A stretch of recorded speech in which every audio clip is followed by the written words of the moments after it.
নমস্কার বন্ধুরা, আমি মৌসুমি রান্নাঘরে আপনাদের স্বাগত। আজ আমি রান্না করব পাঁপড়ের ঝোল। পাঁপড়ের ঝোল রান্না করার জন্য এখানে আমি পাঁপড়গুলো আগে ভেজে নিয়েছি। কড়াইতে তেল দিয়ে দিয়েছি, তাতে পেঁয়াজ কুচি দিয়ে দেব।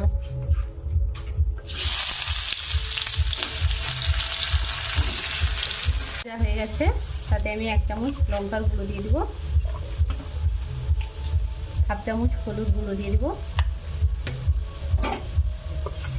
1 চামচ আদা বাটা, 1 চামচ রসুন বাটা দিয়ে ভালোভাবে কষিয়ে নেব।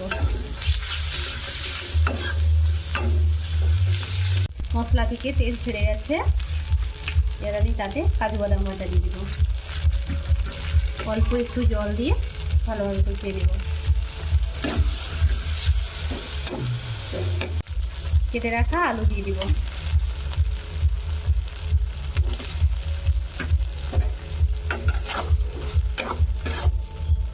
স্বাদ মতো নুন দিয়ে দিব। কিছুক্ষণ আলু ভালোভাবে কষিয়ে নেব। ভালোভাবে কষিয়ে নিয়েছি, এবার 1 বাটি জল দিয়ে দিব।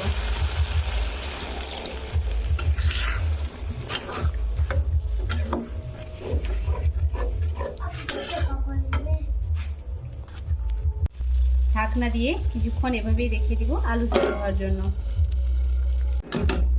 কিছুক্ষণ পর ঢাকনা খুলে দেখবো আলু সেদ্ধ হয়েছে কিনা।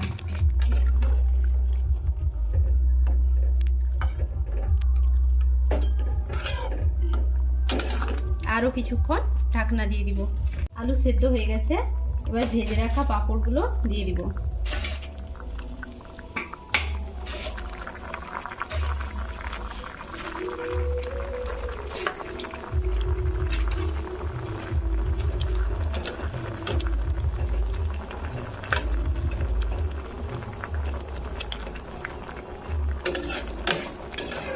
এভাবেই কিছুক্ষণ ফুটিয়ে নেব।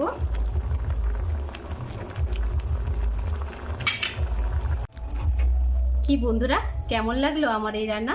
ভালো লাগলে লাইক, শেয়ার ও সাবস্ক্রাইব করতে ভুলো না কিন্তু।